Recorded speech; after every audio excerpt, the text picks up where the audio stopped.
Guys, welcome on into Three Bold Takes. I'm Freddie, been joined by Quinn tonight. Chase is feeling a little under the weather this week, so he will be sitting this one out. Time to get into our preview and predictions for week 8 of the college football season. It's already halfway done. It's kind of unreal. It's really flown by. It always goes way too fast. Yeah. Yeah. Always. Always, always. Well, I appreciate you guys tuning in and clicking into the video here. We've got 8, 9, 10 videos probably that we're going to be doing. So sit back, relax, buckle up, grab a bucket of popcorn, and get ready because we're coming in hot and heavy with the first game on Saturday, 11 o'clock. Okay, number 10 LSU travels to Nashville, Tennessee, to face number 17 Vanderbilt. And LSU's an underdog. Let's talk about it. Vandy comes in as a 2.5 point favorite. 60% chance to win according to ESPN FPI. That's unreal. But when you Yeah. look at America, 60% of America's choosing LSU. Quinn, which way are you going in this one? Look, here's what I want to start with. Vandy's coming off a bye, had the tough loss to Alabama. They're ready to really prove themselves. Like, go, okay, yeah, we lost close to Bama on the road, closer than the score indicated. We're legit. This is how you do it. You go beat LSU, you get a top 10 win at home. Yep.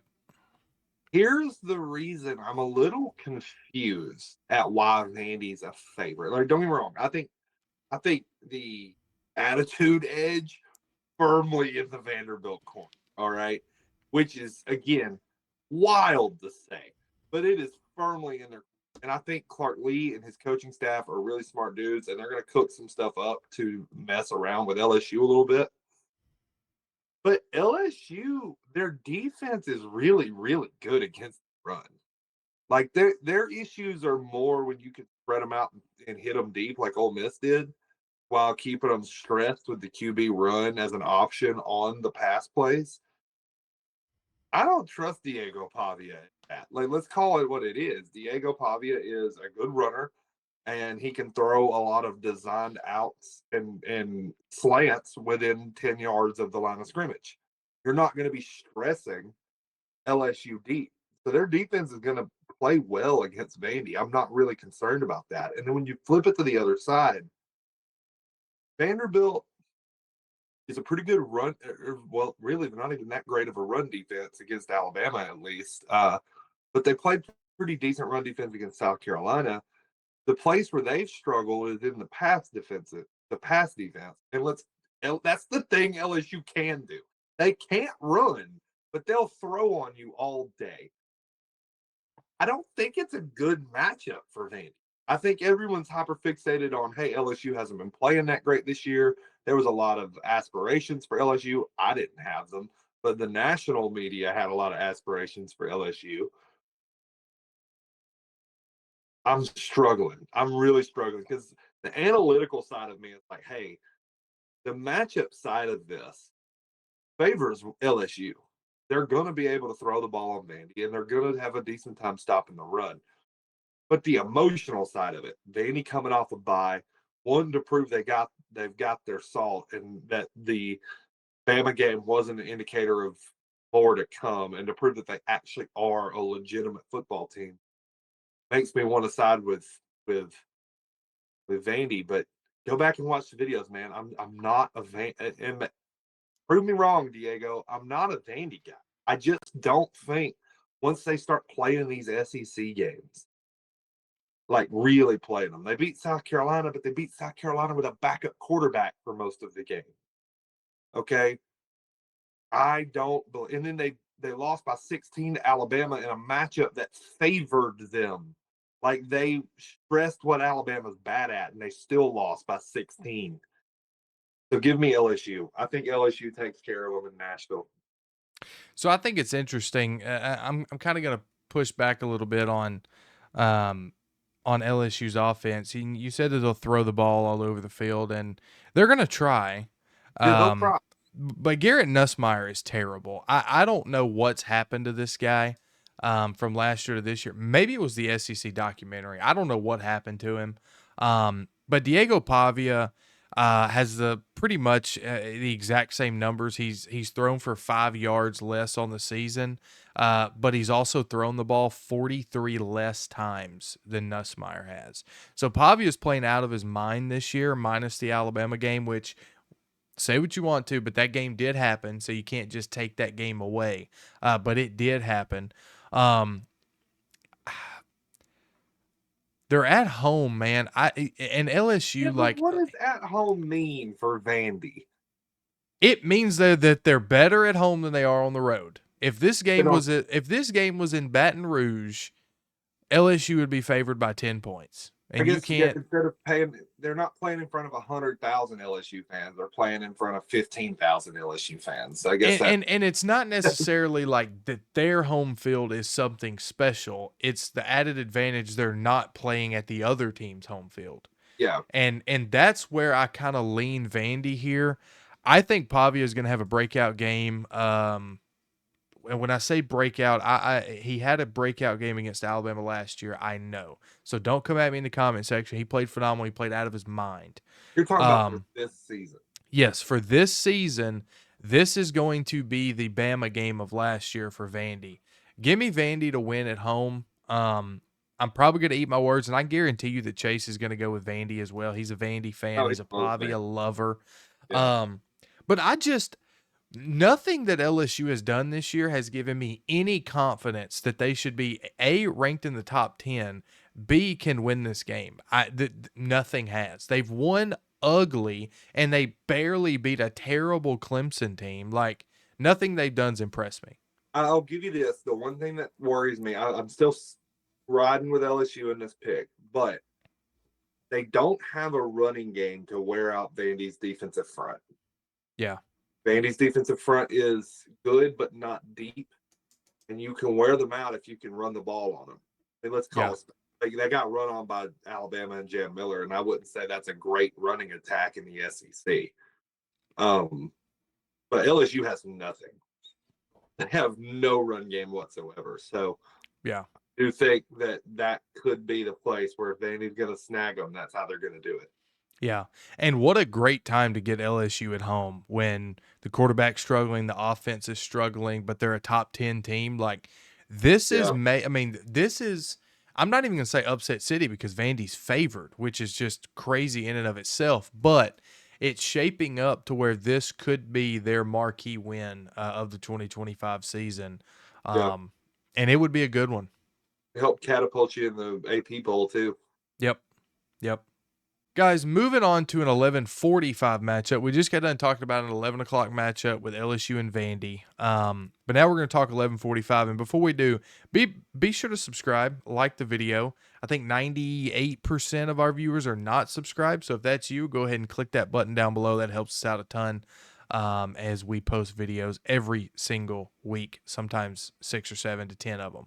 But the 11:45 matchup is Oklahoma, who just got drummed in the Red River Shootout, on the road in Columbia, South Carolina, to play a team that is coming off a loss as well at LSU, a 20-10 loss. It looks like as of right now, Oklahoma comes in as a 4.5-point favorite with only a 54% chance to win, according to ESPN. Yeah, this is a tough spot if you're Oklahoma. You're coming off an emotional, tough loss to Texas, and now you got to go on the road to Columbia, South Carolina, which is it's a snake pit. Like it's not an easy play. I catch a lot of flack on this channel. I have it as a top 5 venue in the SEC. I know they don't have the glitz and glam of some of the bigger programs in the conference, but there's something about going on the road to Williams-Brice that's just scary in a way Mhm. that the other mid-tier SEC teams don't have. That being said, I don't like Lenore Sellers in this South Carolina offense matching up against Oklahoma's defense at all. Oklahoma's defense was not the problem in the Texas game. They gave up the one drive to Texas's offense that led to a touchdown. They gave up 2 field goals. That's fine. You gave up 13, or no, I guess they gave up 16 points total defensively. That's not a bad defensive. That's the worst defensive performance they've had all year, and that's still not a bad defensive performance. And then, of course, there's the big punt return touchdown that there was a block in the back that wasn't called, but that is what it is. Oklahoma's offense, however, I think they'll perform better against South Carolina, even though it's a road game. South Carolina does not have Texas's defense. Texas's defense has not been the problem all year. They got they, they got surprised a little bit by Florida, I think, because Florida hadn't shown a willingness to run the ball with the running back, and then all of a sudden they pulled that out of their hat for the Texas game, and I think it caught Texas off guard. Nothing Oklahoma did was out of the norm for their offense, and so Texas locked down. South Carolina doesn't have that kind of defense. They gave up 30 something points to Vandy. They gave up 20 to LSU. A struggling LSU scored heavily on them. Uh, I like Oklahoma to bounce back in this spot against South Carolina. I just think this is going to be, we talked in the preseason. Everyone was projected to do so good in the SEC, and everyone nailed that Arkansas was going to struggle, but everyone else was being projected to overperform. And I got on here and I said that my two that I had circled as like, okay, these guys aren't just going to naturally improve with South Carolina and LSU. I actually gave Florida some credit, which I guess I shouldn't have done. But South Carolina and LSU was two of them that people were really inflating that I just didn't buy into. I think South Carolina drops this game to Oklahoma. This is a very tough matchup and a very hard one to predict because recency bias is real, and when you look at recency bias with Oklahoma, you see a struggling John Mateer. You see a hurting John Mateer. You see an offense that doesn't look like they know what they're doing. Um, and that kind of concerns me. How much better can he get in a week? Um, I think the original timeline was he was supposed to sit out the Texas game and the South Carolina game. So all of a sudden you take 2 weeks less to recover and you throw in two hard-nosed SEC games in there. That that does not favor Oklahoma very well. But when you look at South Carolina, I agree. Like I thought they peaked last year.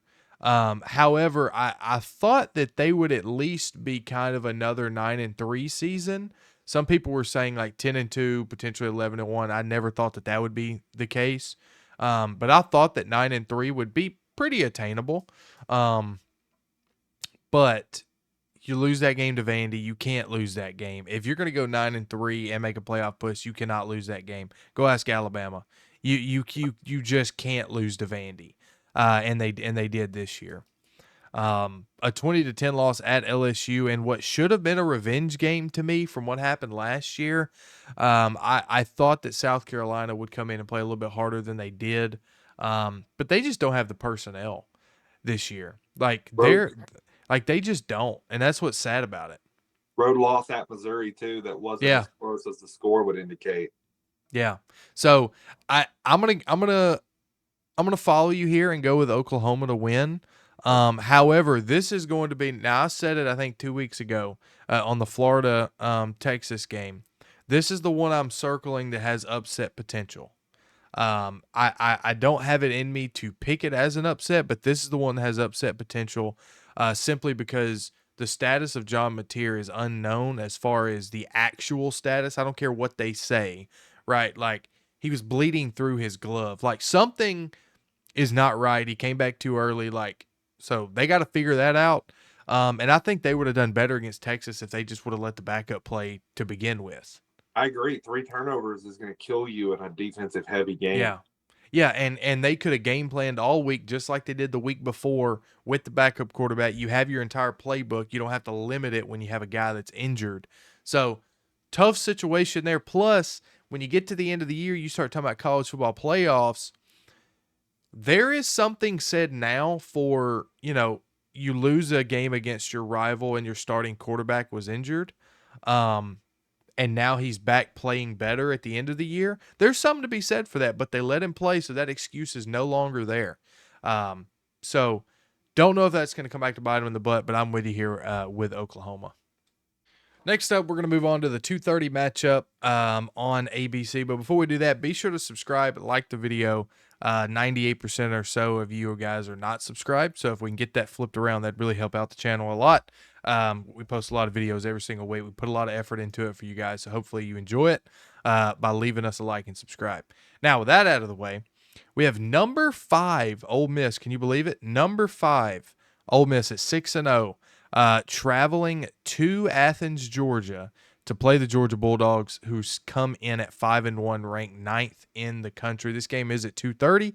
As I mentioned, looks like Georgia's a 6.5-point favorite with a 69% chance to win, according to the FPI. Yeah. Here you go, Georgia fans. This is what you wanted, right? Wanted a slate of home games with meat on your bones. You've been playing in the SEC East forever, where the best team was Florida. So every other year, you didn't get Florida or Tennessee at home.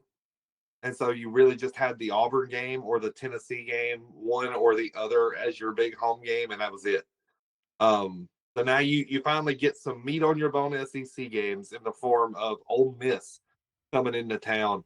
Lane Kiffin got that monkey off his back last year, did he not? Yep. Getting that big win over Georgia in Oxford just to turn around and choke really, Yep. really bad to Florida in the swamp. They've looked good this year. Who have they beaten? Let's really dive into this real quick. Ole Miss, and Freddie knows where I'm going with this. Off camera, I kind of alluded to the fact that I think Ole Miss is the biggest fraud in the top 10 that's not They beat named. LSU, Quinn. They beat Yeah, LSU. beat LSU. I think LSU and Ole Miss are the two biggest frauds in the top 10. Like, I, they got a bolstered win over LSU, who I don't really think is as good as their rankings suggest that they are. And that will come to fruition as we go through the season, and LSU has to play more SEC opponents. They survived Arkansas because of Arkansas fumbling the game away. They Yep. struggled to put away a Kentucky team who hasn't looked very good against literally anybody else. Yep. Um, I just, I don't love what I'm seeing, and then, not to mention Washington State this past weekend. And I would argue that that was more of a look ahead moment than anything. Absolutely. But still, they're going to come out and jump Georgia. Let's get this out of the way. They're going to jump Georgia in the first half. Georgia Mhm. does not start against anybody. Like Alabama had them 17-7 at halftime. Tennessee jumped them 21-7 in Knoxville. Auburn had them 10-3 at half. Really, Should have probably been could have been 17-0. 17-0. Yeah. Yeah. And real quick, just to speak on that, even if you do want to say it was a fumble, the refs still screwed the pooch hard because someone scored a touchdown on that play. So how the heck no one scored a touchdown on that play? Yeah. I don't like.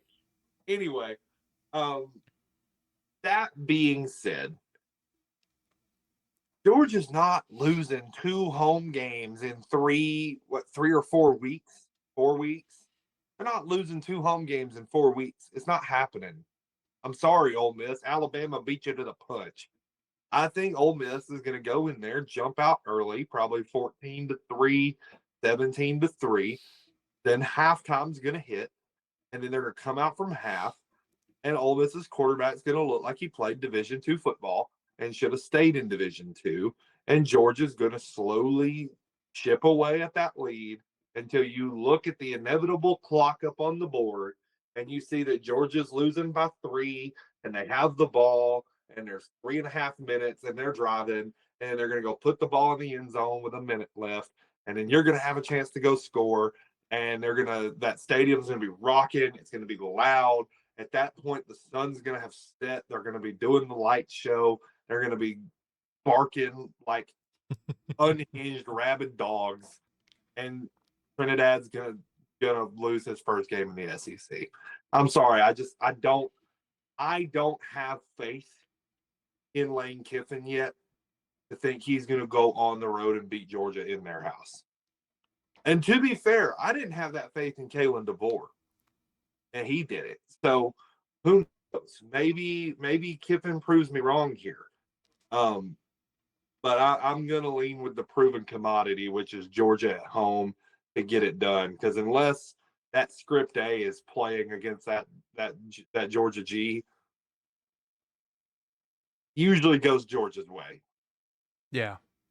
And I want to point out something about Georgia this year, and that's the fact that they don't look like Georgia to me. No, they don't. You mentioned it. I don't know if it's a lack of game planning beforehand that screws them in the beginning, but that doesn't even make any sense. But it's like, show me once, okay, show me twice. Well, there's something. It's been like 4 games that they, like you said, they don't start playing until halftime. So to me, Yeah, that's a trend. Something is causing that. And it was listen, the thing last year. yeah, it was, and it ended up biting them in the foot come playoff time. And Kirby Smart's the best coach in college football right now to me, so I have a feeling that he's going to figure it out at some point. But if you don't, it's going to come back to bite you just like it did against Alabama, but it's going to be against a far inferior opponent. Um, and there's going to be an upset somewhere.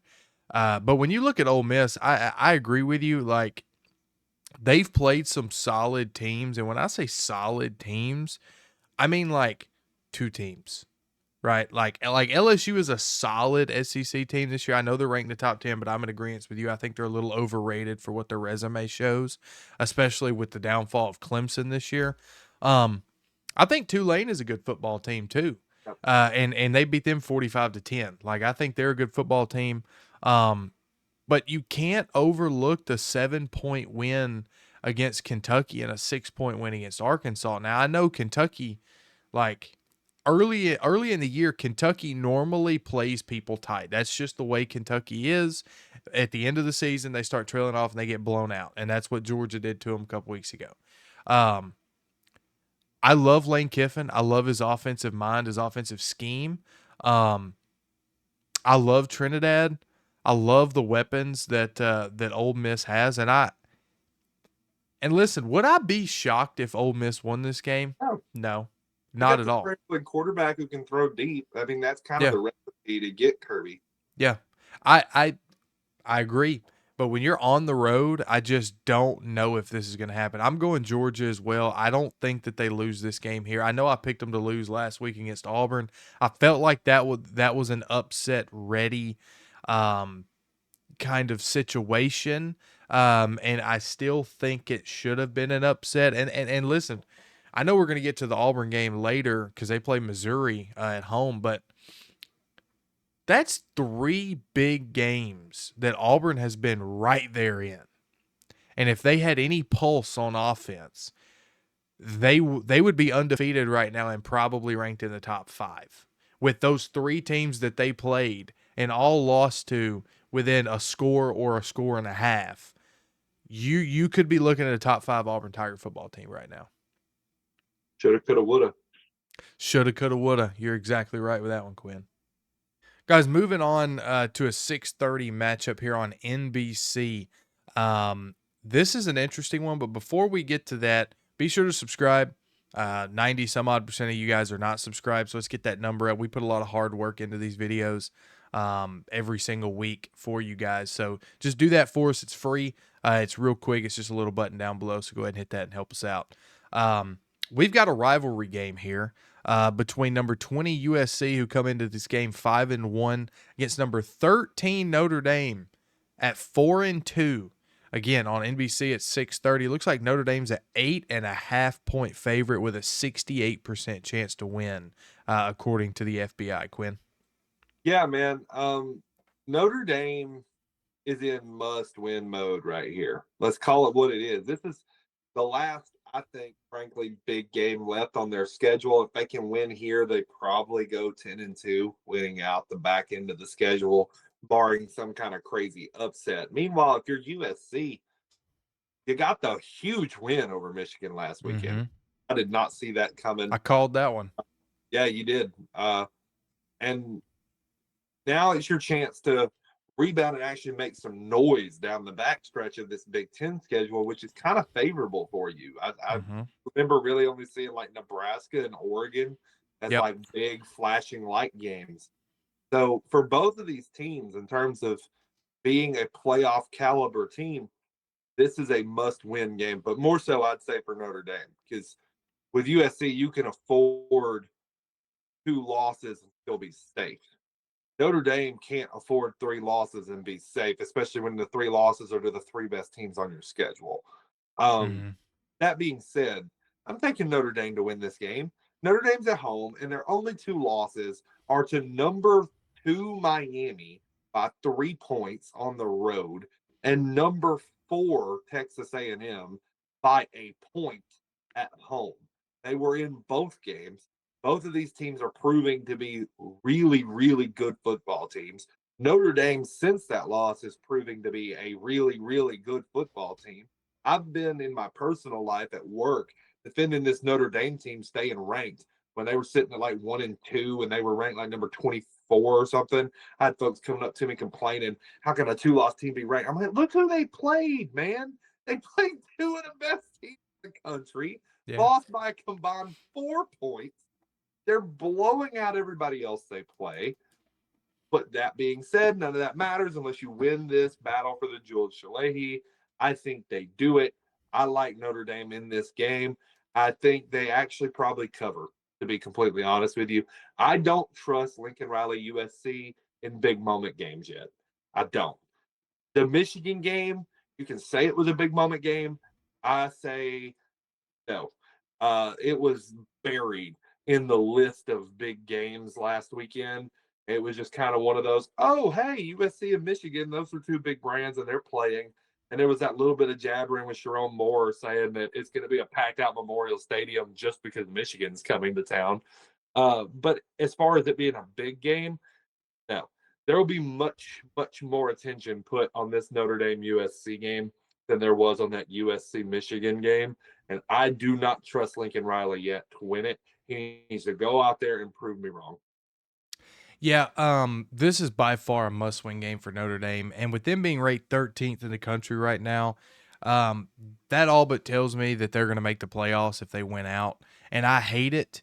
I think that they should be an 11-1 team to make the playoffs. They should not be a 10-2 team to make. I don't care who you lost to. If you're not in a conference, like you don't get the benefit of the doubt to me. You shouldn't. Okay. I think there needs to be some nuance to that kind of statement. So, what if Miami goes undefeated, winning the ACC, which is highly likely, and A&M goes to the SEC title game and makes the playoff as like a one-loss football team? You're telling me that a team that goes 10-2 that lost to those 2 teams by 4 points I don't care, doesn't. Quinn. Get in a conference. Win a conference. Those other two teams have to play one more game than you. And they have an opportunity to lose in one more game than you did. I think that they should join a conference, and until they do, um 11-1, and that's it. But that's a whole nother video because I just feel like they're taking a spot at that point. Now, um I was all over the USC game last week because Michigan, they're just not a very good football team this year. They're very young, and that's something that, when you are at Lincoln Riley and a USC, you want to catch these bigger brands like a Michigan when they're young and when they're kind of on the downward spiral, and not necessarily a downward spiral. They're just on a down year this year. Because I think that was a big win. I mean, you beat Michigan. Like, just saying that, that's a big win for Lincoln Riley, and it was overshadowed. Unfortunately, it was not. It was not overshadowed with me. Um, yes, Notre Dame is a very good football team, and yes, they lost to Miami and Texas A&M, and they do have a weak schedule, so there's a very good chance that they go 10-2. Um, I would bring up travel in this game, but this is a rivalry game, so this happens all the time. So it's nothing for USC anymore, or Notre Dame for that matter, to travel the length of the country for this game. Both teams are going to get up for it. The over/under is 62.5, by the way. Dead gummit, dude. I want to go USC. My heart's telling me USC here because of what I've seen so far this year from them. But my mind is saying Notre Dame because they're at home, their backs against the wall. They have to win this game. And quite frankly, we haven't even seen Notre Dame play a team worth watching since their 2 losses. So I haven't seen much of Notre Dame since the 2 losses. Um, Give me Notre Dame to win. I don't think they cover the 8.5 though. I think it's a very tight football game here, and again, this is another one of those games where I'm feeling an upset possible here. I'm feeling a USC win possible, and if it happens, I'm going to be kicking myself because I did not follow my heart in picking USC. The third Saturday in October, a game that is an amazing game. It's one of the great rivalries in the SEC between Alabama and Tennessee, and we're going to talk about it right now at 6:30 on ABC. But before we do that, please subscribe down below. It's free. It helps us out a ton. We put in a lot of work in these videos, so that would help us out tremendously. Tennessee comes into this game ranked 11th in the country at 5-1 with the lone loss to Georgia in overtime. Alabama comes in ranked number 6 in the country at home, 5-1 as well. Lone loss, as we know, in week 1 to Florida State. Alabama sits as a 9.5-point favorite at home with a 73% chance to win, according to the FPI. Quinn, let's talk about the third Saturday, brother. Yeah, man. I mean, exciting game, long term or big time establishment rivalry of the SEC, finally regaining some of that juice now that Tennessee isn't on a losing streak that had the age of a driver's permit. Um, I'm looking forward to the game. I think Tennessee's going to be able to do some things to stress this Alabama defense in ways that other teams in the SEC just can't. The way they prioritize running the ball in the zone run scheme with spread out players, going to force Alabama to play light boxes, and it's going to force that secondary to make run fits, which let's just call it what it is. They're not great at that. Now, they impressed me with what they did against Ahmad Hardy. I'm gonna give them their flowers. I got on here. Me and Alabama have had a bumpy relationship this season. At Georgia, they won. I picked them to destroy Vandy. They did. I picked them to lose at Missouri, and they came out there and won that game. And we'll see. The why what people want to I hear the number one question: why is this spread so big? Right? Because what we've seen is highly competitive SEC games. I'll tell you why the spread's big. The spread's big because Tennessee's defense is as effective at stopping the pass as like toilet paper is at stopping water. All right, like coming straight out of a water hose. It's they are going to get thrown. I have serious question for Joey Aguilar with this matchup. I've only seen him play away from Neyland twice. Once was in Atlanta in a certified home game when they played against Syracuse, a team that's frankly not all that good. And they threw on Syracuse, but Syracuse threw the ball on them. It made me think Syracuse was a lot better than they actually Yeah. were, especially after they went and beat Clemson. Um, and then the second time was when they went on the road to Starkville. Their offense struggled. Mississippi State's offense struggled. Mississippi State does not have the offense Alabama has. You cannot afford to have the offensive struggles that Tennessee had away from home against Mississippi State against a passing attack as prolific as Ty Simpson in Alabama and stay in this game. At Bryant Denny wants blood. They lost this rivalry game last year. They don't like Tennessee. They want to beat Tennessee every year. So, especially in a year after they've lost, it's going to be loud. It's going to be a nighttime. What I'm trying to say is Aguilar in his entire college career has never played in an atmosphere like what he's going to play in on Saturday night. That's just the truth. 6:30 kick, Bryant Denny under the lights in a major rivalry game where that fan base wants your head on a pike. You will never experience that as a starting quarterback.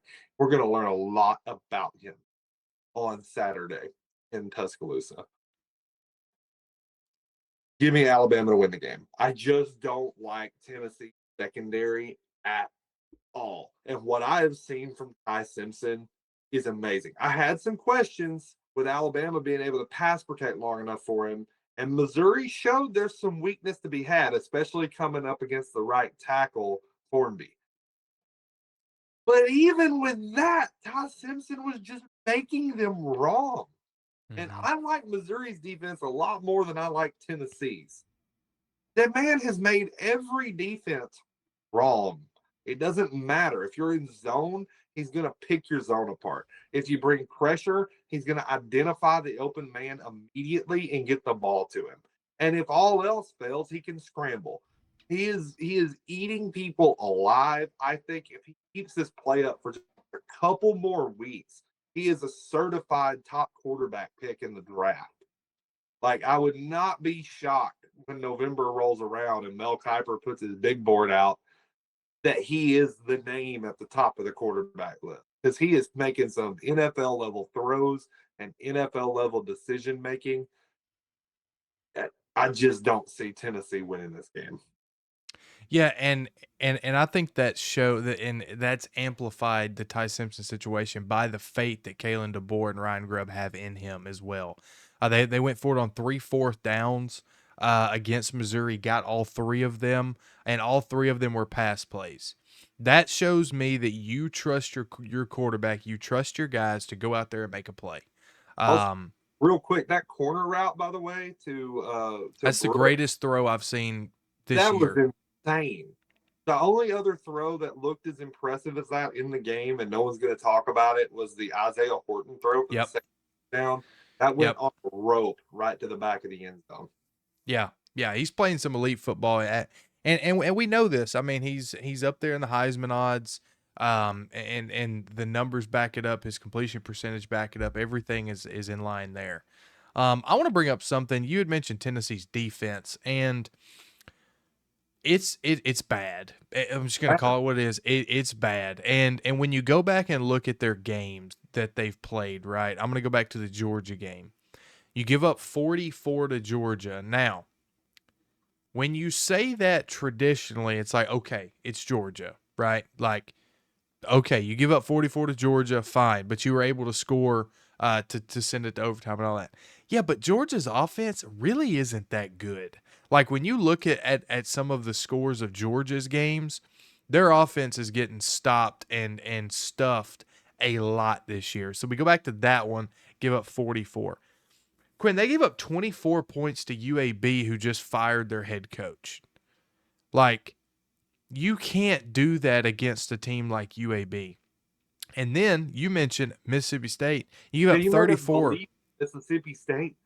Yes. Like it was so like that Mississippi State and Tennessee game was so wild that it had people betting on Mississippi State to beat A&M the next week.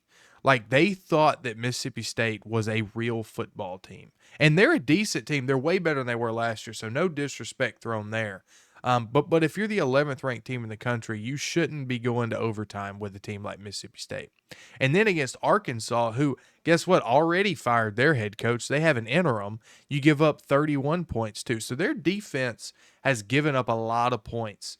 And that is not a good matchup when you talk Alabama in their type of offense. Now, they're not going to go out and score 52 like they would with Tua and Bryce Young and all them, but they're going to hold the ball for 38 minutes in the game. They're going to have 11 play drives, and they're going to take 9-10 minutes a pop on a drive and just suck the wheel out of your football team. And that's what's going to happen here. I think Alabama's going to win. The 9.5, I don't think they cover the 9.5. I mean, every SEC game that Alabama's played has been a very tight ball game. So there's nothing in. I mean, yes, Vandy won by 16, but that late garbage touchdown, that was a tight game all the way up until the fourth quarter. And then obviously we know the Georgia and Missouri game for Alabama.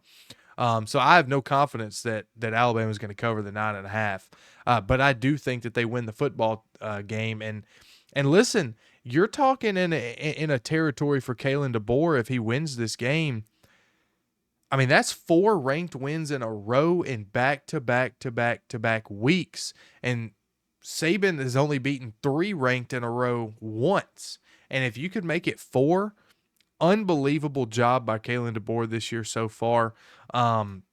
We knew that the schedule was tough preseason, but when these teams started getting better and better, like a Vandy, like a Missouri was better than probably preseason aspirations would tell you, that schedule's tough, man. Auburn looks really good. Like, yes, they've lost 3 games, but they've all been highly competitive. Their defense is really good. LSU, like, all these games, this is a tight schedule, man. And if DeBoer can escape against Tennessee, um, then you have the trip to South Carolina. So it's going to be interesting to see how this season continues to play out for Alabama and DeBoer. But I think they definitely get the win here at home. Oh, Auburn, Alabama. That's where we're going in this next one. 6:45 p.m. on the SEC network. Number 16 Missouri, fresh off the loss against Alabama, coming in 5-1 against the Auburn Tigers at 3-3 on the year, who just got screwed out of another game against Georgia by the refs. Um, man, tough scene for Auburn fans. Tough scene. Um, Auburn, however, is favored in this one by 2.5 at home against Missouri. Missouri has a 53% chance to win, according to the FPI. But Quinn, before you go, if you're not subscribed, hit the subscribe button down below. It's free. It'll take 2 seconds out of your day. You can even stop watching the video to do that. We will appreciate and accept that. But moving on from that, Quinn, can Auburn finally get a win here against a ranked team in the SEC? Well, I'll start with this. Auburn's favored because they're at home. What Vegas gives you 3 points for being at home, or is it Yeah, three and something like? that's the theory's 3.5. Yeah. So Auburn's the favorite because they're at home. I am very intrigued for both of these teams, and I'll tell you why. Let's start with Auburn. You got to get off the mat, man. Auburn is the best team in the SEC at finding ways to lose. Mm-hmm. Like, I get it. You want to claim that you're being screwed by the refs. You have a relatively fair case. The scoop and score fumble against Oklahoma that was called not a fumble. The the touchdown that was called a fumble against Georgia. No call on the lineup against Oklahoma. But, Freddie, do you know what all of those screwed moments have in common? What? They were all in the first half of these games. What's Yeah. happening in the second half? You're going into halftime, not making any adjustments, and then coming out flat against your opponents in the second half. And in the A&M game, you can go, oh, that was close. Not really. A really dumb decision by Marcel Reed gave you a 90-something yard interception that allowed your offense. They got like 2 yards of offense in the Yeah. fourth quarter. Auburn's Auburn's offense not done anything in the second half of any SEC game. So they've got to get off the mat in a game. And I'm very intrigued that they can finally do it at home here against Missouri. Now, what's the big takeaway for Missouri? Are you going to do the thing that I've seen so many SEC teams do in one of two scenarios? And I'll use both of these teams as an example. Prime Saban Alabama and Kirby Smart early 2020 Georgia.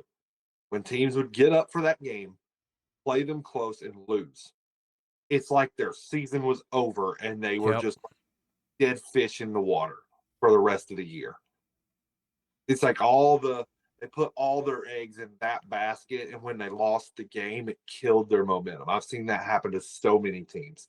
Yep. Missouri played their hearts out against Alabama this past weekend in Como. They wanted that win. It would be the biggest win at a Missouri home game in like 50 something years, and they got this close. So now, are you going to get up off the mat and go, okay, well, yeah, we lost to Alabama, but we're still a really good team, and we're going to go prove it by beating up on Auburn like all these other good teams have done? Auburn's defense is legit.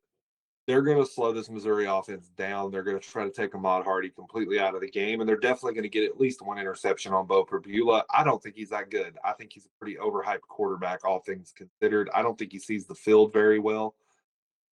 When Auburn's got the ball, they're not going to do anything with it. And I can tell you that with confidence because Missouri's got legit pass rush. Okay. Which means they're not going to have time to sit back and try to get something deep. And against Georgia, a team that can't rush the passer, you still couldn't hit anything deep. And so I have no confidence that Auburn's going to be able to move the ball in the second half against Missouri. And somehow, some way, they're going to find a way to lose to the Missouri Tigers. I promise that right here, right now. Auburn's going to look like the better team and find a way to do nothing in the second half and lose this game. That's what's gonna happen. And until I see Hugh Freeze give me a reason to think that's not the case, that's how I'm gonna operate. I frankly think out of everything on their schedule, their most winnable game left is the Iron Bowl, strictly because it's the Iron Bowl at Auburn, and they're going to get insanely up for that game. And they always get one big home win at some point. Missouri, even though they're a really good football team and they're ranked number 15 in the country, nobody in the conference respects Missouri at all. Nobody Yeah. sees Missouri and goes, man, that's a big win.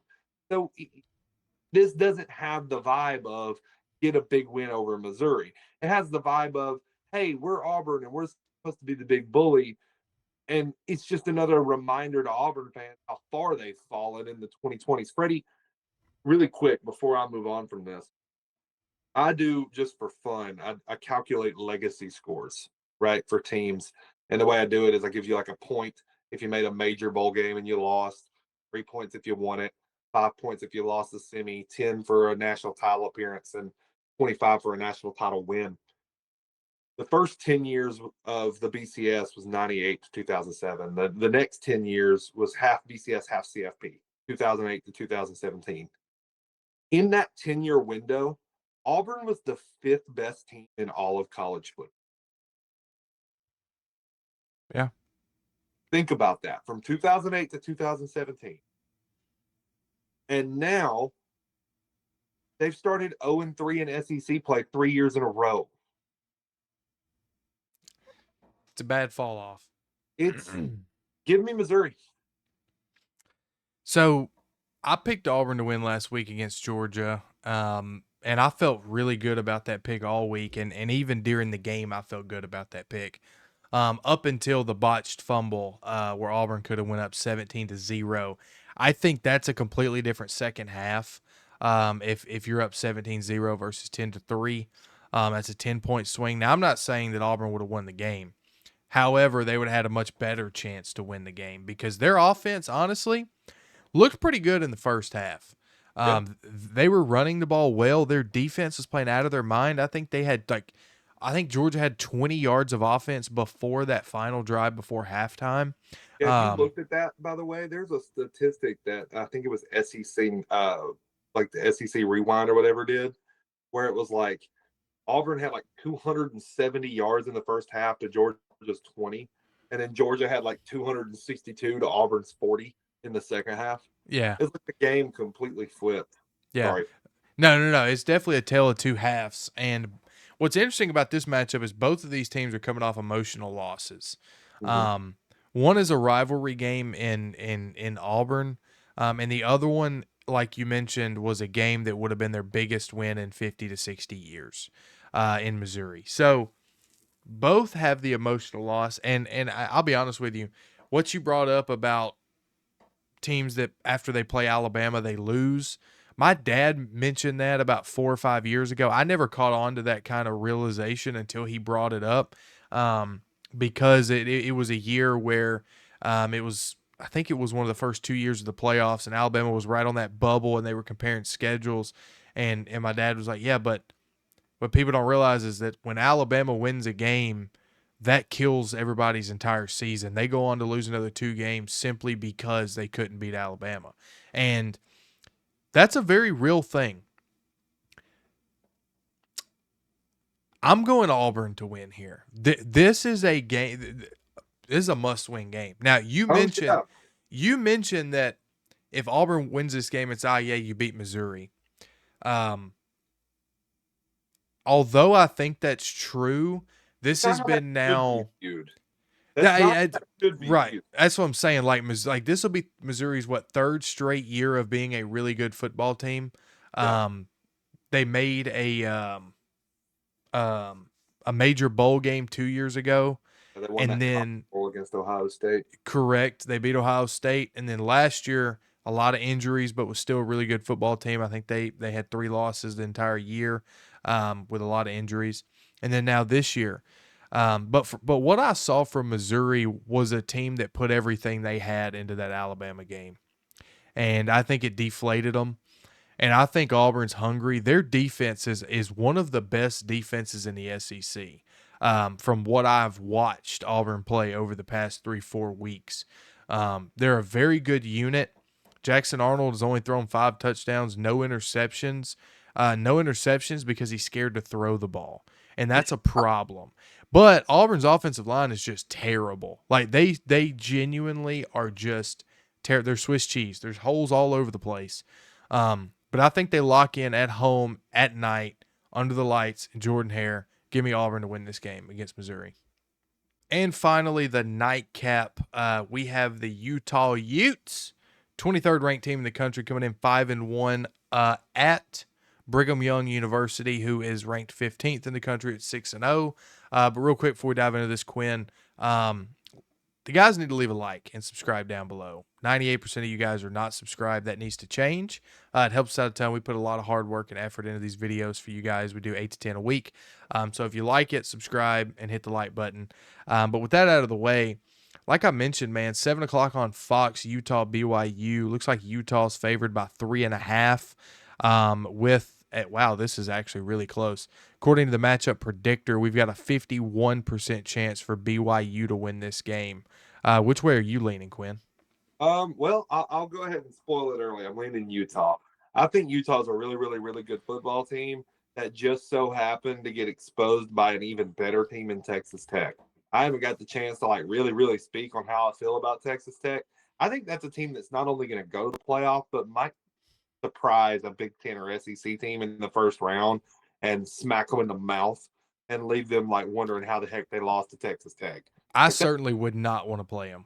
I wouldn't either. They're a really, really good football team. BYU, I thought they'd lose to Arizona last week, and Yeah, they got really, really close. They've benefited from playing a very, very nothing burger of a schedule up to this point. Um, it's a rivalry game. The Holy War is real. There's a lot of hatred. This is one of my top rivalries outside of the S. Like when you leave that SEC footprint that I grew up watching, this one is one of my top tier games. I put it as a top 5 rivalry in all of college football. Personally, I wow. love the game. That being said, I think BYU is about to get exposed here by Utah. Utah's lost. I know they lost last year. I think they've lost the last 2 to BYU. So don't roast me down in the section if I'm wrong, Utah fans. I don't have the ability to look it up real quick. I'm shooting off the hip here. But that being said, I just think they're a really good football team that's starting to peak, especially after like what they did to Arizona State last weekend. Man, Mm-hmm. That was uh, brutal. I like them to continue in that trajectory, try and get another stab at Texas Tech at the back end of the year, uh, given that Cincinnati doesn't get in their way. Um, so give me Utah to put the smack down on BYU and finally kind of put the BYU Cinderella story to rest before what I think will inevitably be more losses in BYU's future inside of conference play. I just don't think they're as good as undefeated would suggest. Yeah, I'm gonna put a little context behind that Arizona State game. Sam Levitt didn't play, obviously. I believe a 30-something-year-old senior did named Jeff Sims, and he looked terrible.